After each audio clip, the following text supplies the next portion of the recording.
January the 17th, 1945, the Vosges Mountains, eastern France. The snow fell in silence. Thick and suffocating, it blanketed the pine forests of Alsace, muffling the distant thunder of artillery that had become the heartbeat of the Western Front.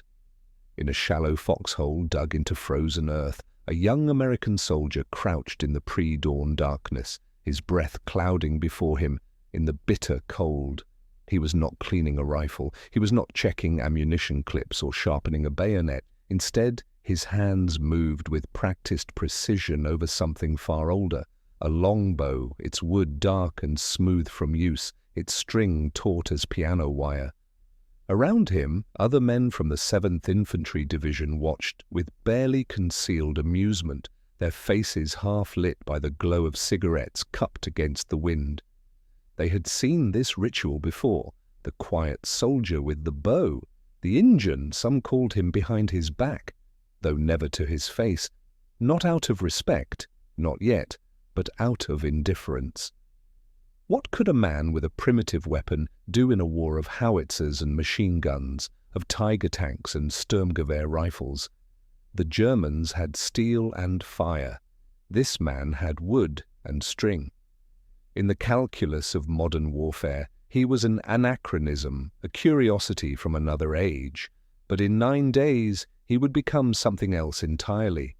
He would become a ghost story whispered among the Wehrmacht. A spectre that killed without sound.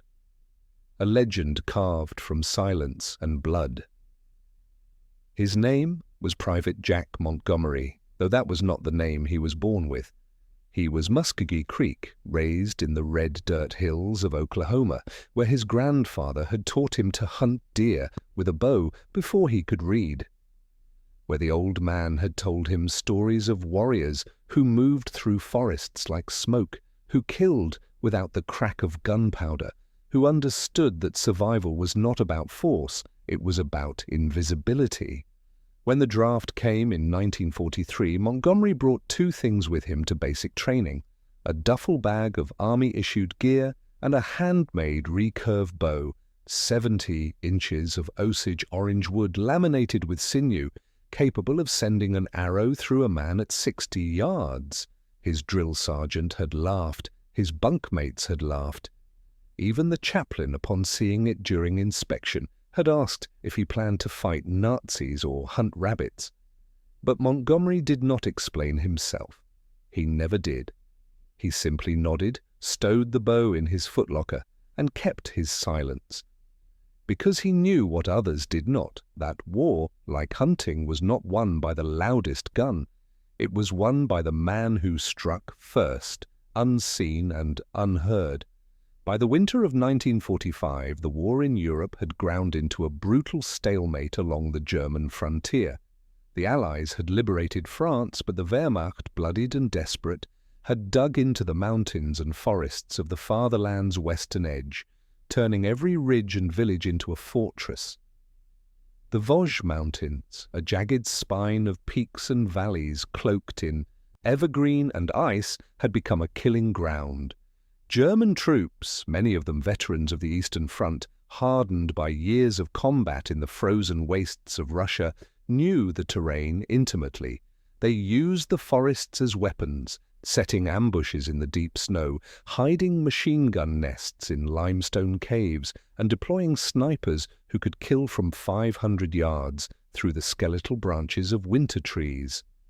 For the American infantrymen tasked with pushing through these mountains, every advance was paid for in blood. Patrols vanished into the woods and never returned. Squads were pinned down for days by unseen enemies. The cold itself was an adversary. Frostbite claimed as many men as bullets, and morale, already frayed by months of grinding combat, began to crack under the weight of invisible death. The soldiers needed more than firepower. They needed hope. They needed proof that the Germans were not invincible. They found it in the man with the bow.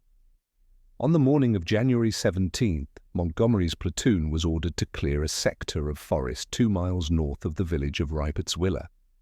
Intelligence reports suggested a German observation post was operating in the area, directing artillery fire onto American positions. The mission was simple: locate the enemy, neutralize them, and return.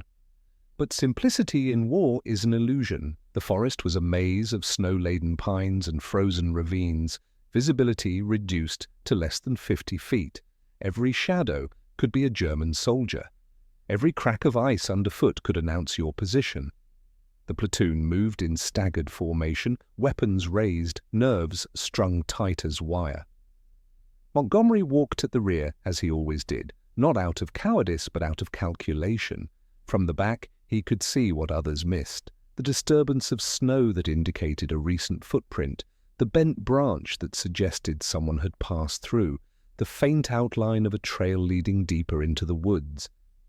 His bow was slung across his back, an arrow already nocked, his thumb resting on the string. Around him, his fellow soldiers whispered nervously, their breath steaming, their M1 Garands clutched in gloved hands. They did not understand why Montgomery refused to carry a rifle. They thought it was pride, or stubbornness, or perhaps some superstition born of his heritage. They did not realize it was strategy. Then the forest exploded. A German machine gun opened fire from a concealed position 30 yards ahead, its muzzle flash a strobe of light in the grey dawn. Men screamed and dove for cover as bullets chewed through the trees, bark and splinters erupting into the air. The platoon sergeant shouted orders, but his voice was drowned by the staccato roar of the MG-42, a weapon capable of firing 1,200 rounds per minute, a buzzsaw of death that could cut a man in half. 2 soldiers fell in the first seconds, their bodies crumpling into the snow. The rest scrambled behind tree trunks and boulders, pinned down, unable to advance or retreat. Montgomery did not dive. He dropped to one knee, his eyes scanning the forest ahead, his breath slow and controlled. There, through the curtain of falling snow, he saw it, a flicker of movement behind a fallen log, the barrel of the machine gun jutting out like the snout of a steel beast. The gunner was invisible, protected by his position, but Montgomery did not need to see him. He only needed to see the space between the trees, the narrow corridor of air through which an arrow could fly. He drew the bowstring to his cheek, the motion fluid and unhurried, as natural as breathing. The string sang, a single, sharp note lost beneath the roar of gunfire. 60 yards away, the machine gun fell silent. The German gunner slumped forward, an arrow buried in his throat, his hands still gripping the weapon. His assistant, a boy no older than 17, looked up in confusion, searching for the source of death. He did not have time to understand. A second arrow took him through the chest, punching through his wool coat and into his lung. He gasped, blood bubbling from his lips, and then he too was still. The forest went quiet. The American soldiers, still pressed against the trees, looked around in bewilderment. Who had silenced the gun? Where had the shots come from? Then they saw Montgomery rising from his crouch, already nocking another arrow, his face expressionless.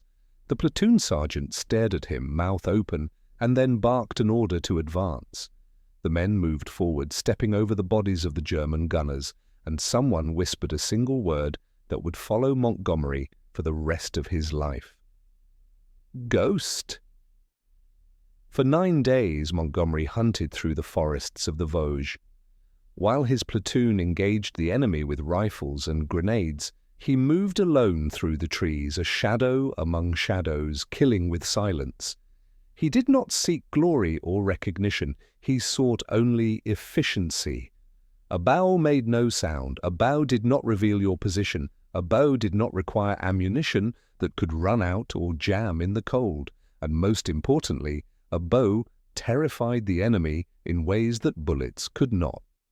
The Germans, hardened veterans of Stalingrad and Kursk, men who had faced Soviet tanks and Katyusha rockets, began to fear the forests in a way they never had before. They found their sentries dead at their posts, arrows protruding from their backs.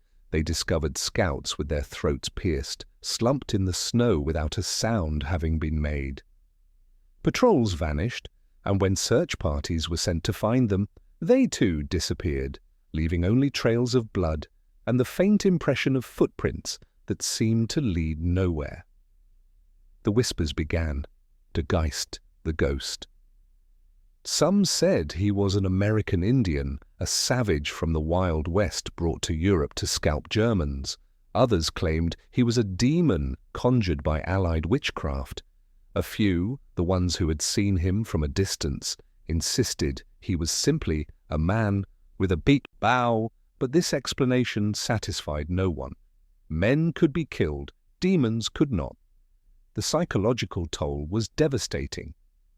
German soldiers, already demoralized by years of retreat and the crushing weight of Allied superiority, began to refuse patrol duty in the forests. Officers reported incidents of sentries abandoning their posts, of men deserting rather than face another night in the trees. One captured Wehrmacht lieutenant, interrogated by American intelligence, spoke of the ghost with a mixture of awe and terror. "We did not fear your tanks," he said, his voice hollow. "We did not fear your bombers, but we feared him because we could not fight what we could not see." Montgomery killed 112 confirmed enemies in those 9 days. 112 men who died without hearing the shot that killed them, without seeing the face of their executioner. He used 4 arrows, retrieving and reusing them when possible, sharpening the broadheads on a whetstone he carried in his pack. He slept in the snow, ate frozen rations, and spoke to no one. When the offensive ended and his platoon was rotated back to the rear, his commanding officer recommended him for the Medal of Honor. Montgomery declined. He said he had only done what needed to be done. But his fellow soldiers understood what the medal could not articulate. In a war defined by mechanized slaughter, by bombers that obliterated cities and artillery that turned forests into moonscapes, Montgomery had proven that the oldest weapons were sometimes the most effective, not because they killed more efficiently, but because they reminded men that war was not about machines. It was about will. It was about the hunter and the hunted. It was about who could endure the terror of silence. The Germans had expected to face American soldiers armed with the bounty of industrial might, endless supplies of bullets, gasoline, steel. They had mocked the notion that a primitive weapon could threaten them. But they had not understood that abundance is not measured only in material. It is measured in adaptability, in the willingness to use any tool, any method, any means to achieve victory. Montgomery's bow was not a relic of the past. It was a symbol of a nation that refused to be constrained by convention, that drew strength from its diversity, that understood survival required both innovation and tradition. When the war ended, Montgomery returned to Oklahoma. He hung his bow above the mantel of his small house and never spoke of what he had done. Reporters came seeking interviews, but he turned them away. His grandfather, old and grey, asked him only one question. "Did you hunt well?" Montgomery nodded. The old man smiled and said nothing more. There was nothing more to say. Years later, a German veteran who had fought in the Vosges published a memoir. In it, he described the winter of 1945, the frozen forests, and the ghost who hunted his comrades. He wrote that in the Artita chaos of war, where millions died in the roar of bombs and guns, it was the silent deaths that haunted him most, because silence meant someone was watching, someone was waiting. Someone understood that true power did not announce itself with thunder. It whispered in the dark and struck without warning. The bow still hangs in Oklahoma, in a museum now, behind glass. Visitors look at it and see a curiosity, a footnote to the age of rifles and rockets. But those who know the story see something else. They see proof that in the battle between the primitive and the modern, between the old world and the new, victory belongs not to the loudest weapon, but to the one wielded by the steadiest hand. They see a reminder that America's strength was never in its steel alone, but in its ability to honor every warrior's weapon, every tradition, every silent hunter who understood that freedom is won not by the many who roar, but by the few who strike unseen. And in the forests of the Vosges, where snow still falls in winter silence, the trees remember.